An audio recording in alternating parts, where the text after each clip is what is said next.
What a turn of events. I am here with the man, the mogul, the leader behind African Diaspora News Channel, and we are going to talk about the ADNC Narrative Power Summit that's coming to Toronto. And I've been dying to talk to Phil to just, find out what this is all about so that everybody gets their tickets, because we do expect to see you all. So Phil, I know you are busy, so thank you so much for joining me.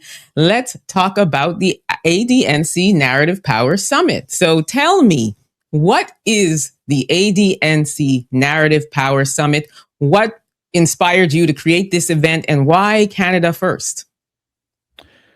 Well, last year, we were supposed to go with the Toronto Pan-African Film Festival, correct, Emma? Yes. Okay. And hey, I was ready to go. And then Air Canada had their strikes, and, some things happened where we couldn't really go. So, there were people that were disappointed that we did not go. So we said, hey, why don't we have our own event in Toronto? And that's kind of where that came from, because people actually wanted to, see us come out there to Toronto, Canada. Yes, that is true. There were a lot of disappointed people. They were looking forward to meeting you. So I'm glad that this event is happening. But tell me, what is the inspiration? Like, what is narrative power? When you use that word narrative power, what exactly does that mean? What does the audience expect to come and get and see? What can we expect? Well, Emma is going really deep on some of these questions here. To be honest with you, we always need to be in control of our narratives, right? As Black people, we've never been in control of it. Other groups, including, definitely, we know the folks have been in control about every aspect of the narrative, about our narrative about education, our narrative about who we are as a people, our history. Narratives, dominate everything. Even when you lead up to war, there's going to be narratives. You can use terms propaganda. There's always going to be something. Media is a very, very powerful weapon. It can make people look bigger than what they are. You can deceive people with media very easily. So it's a lot of, we got to control the narratives, at least surrounded around, Black people, globally for sure. And then within those narratives is really where you get your power, because you think about it and you look at all the major countries who have a media, they center a lot of money into it.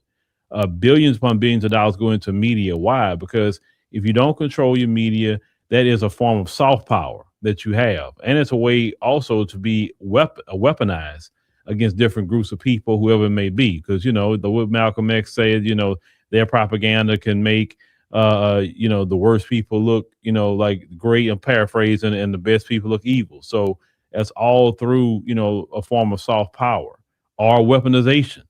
So narratives are very important. That's why countries got laws where they want you reporting on certain things or saying certain things about the government. Why? Like, you're insignificant. Why would they want to stop you, of all people, say certain things about the government? Well, because they know those narratives get out there, they spread, and then it could actually, hurt national security. It can inspire people to do certain things, good, bad, or indifferent.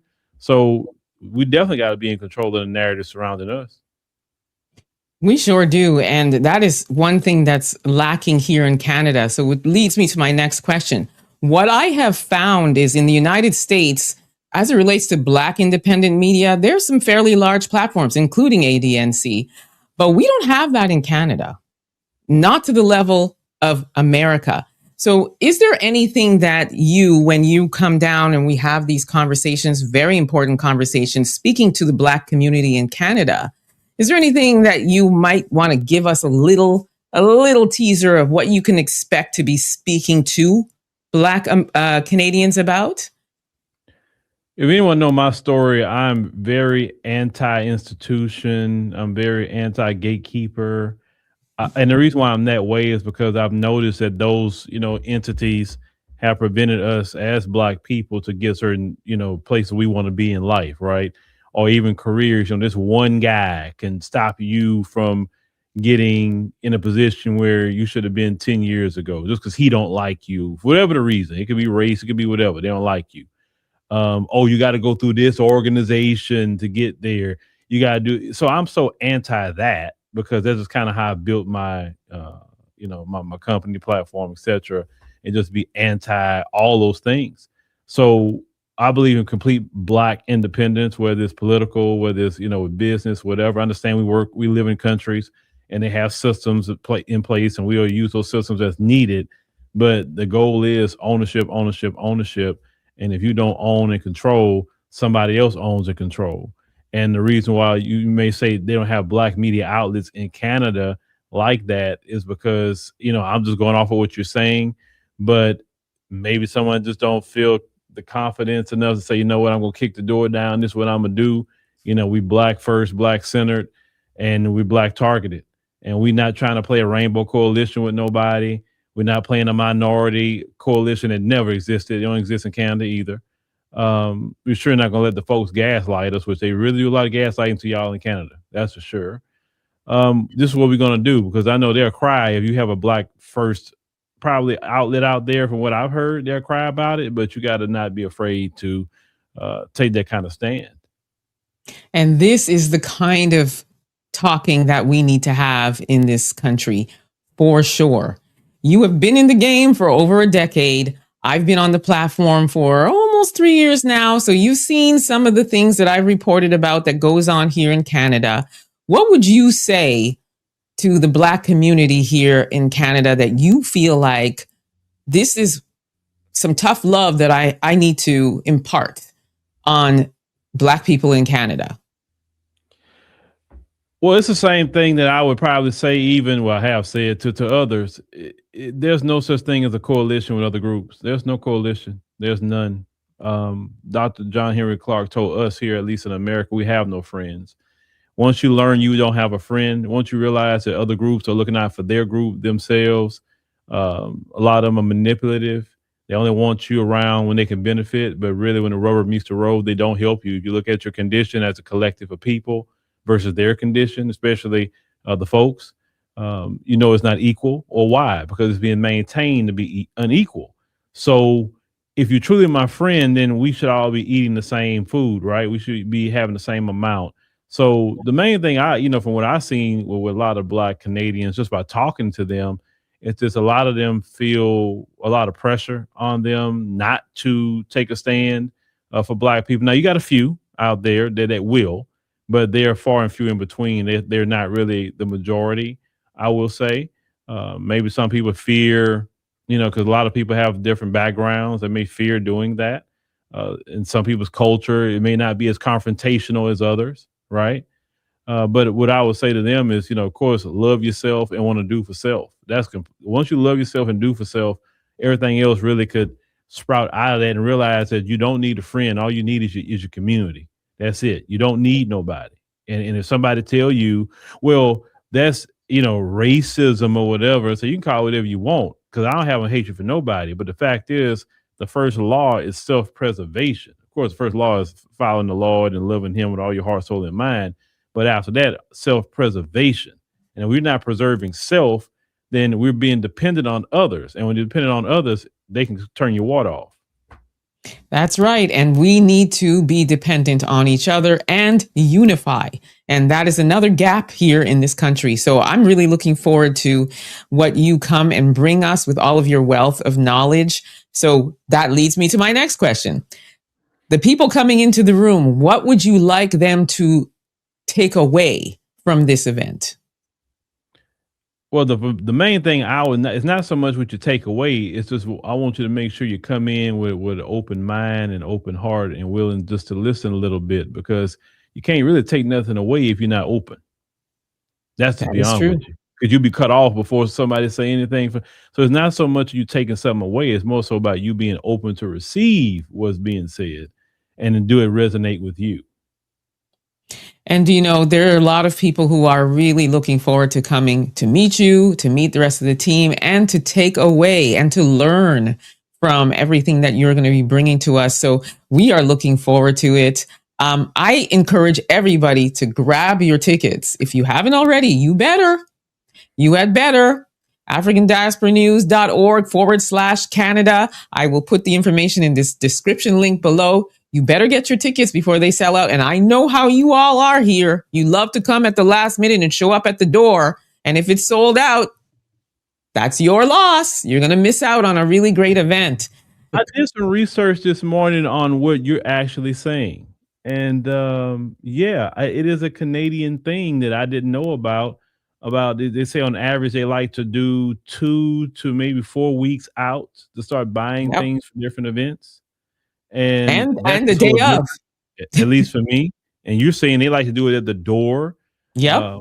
because I guess some of them think that it'll be a discount or something to that effect. I don't know. I don't know why they do it, but I would say get it early because I've had people in the past who like, let's say a surge of people buying like, oh, I tried to get in, I can't get in. Well, I just get it early as possible. Anything, you get your regular ticket. You ain't got to get the most expensive one, and Exactly. that And that we have way. early bird. We got Yeah, early bird. well, we know who coming through and what to prepare for and things like that. So, yeah, definitely get it because even people in the United States that may be close to the border that want to come on through. Yeah, y'all come on through as well. Some of you have bought tickets. I know you told me. So yeah, we definitely come on through. Yeah, Buffalo, Detroit, all of the, Western New York in general, you're all so close. And as I always say, you all come down for Caravana. You come and jump up and wave every year. So making an extended trip and come meet us all. We're all looking forward to meeting you. Is there anything that you're looking forward to coming to Toronto? This is your first time coming to Canada and to Toronto. Yeah, well, I mean, of course, any place I go to, I'm always in observant mode. That's just wherever, I'm looking around, I'm looking at everything, I'm listening, I'm just trying to soak it up. But, the only thing you kind of told me about and I looked into is about all the good food, Yeah. the desserts and stuff like that. So, it's like I'm gonna have to pace myself because I'm watching my diet, so I have to pace myself on a whole lot of things, but I've actually learned how to eat something like that now versus before. I didn't know how to do it, so it definitely affected me. But yeah, I'm looking forward to definitely meeting the people for sure. The people will be number one, definitely number one. And Uh, the people are looking forward to meeting you. I mean, I'm just going to put this up right now. Family, you better get your tickets. You're in for a real treat and a wealth of knowledge. Just a good time, good music, good food, good vibes. It's going to be a great event. Nothing like you've ever experienced before in Canada and in Toronto. So you want to get your tickets. Please make sure you grab your tickets. Oh, sorry. and Go also, ahead. Canadian people are listening.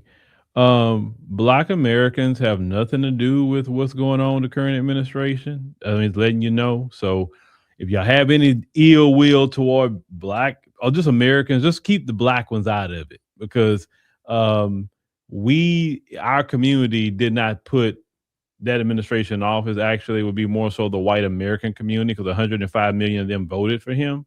And most of them voted for him in the election. So I just want to let you know. So if you're upset, get mad at them, not us. Exactly. And we've seen the dip in the amount of Canadians going across the border. And we've seen the impact of what, President Trump has done and how it's bled on the skin of Canada and the Canadian economy. But please, like Phil said, it has nothing to do with Black Americans. So continue to love Black Americans. They're coming. They're coming to meet us and they're coming to talk to us, shake hands with us, vibe with us, unify with us. So there's no excuse not to get your tickets. Any last words, Phil? Oh man, last words. Ooh, it's a lot of them, but nah, but really, those of you out there in Canada, keep your head up. I know it's not easy because y'all have a lot of that liberal, what I call the liberal racism. It's a difference, and that's the ones that are smile in your face, but constantly stabbing you in the back and discriminating against you. The whole time. Why they being your friend? They all you think they're your friend, or from what I've heard, they want to be in your spaces a lot more. You don't even have any safe spaces because they feel like they can colonize your safe spaces.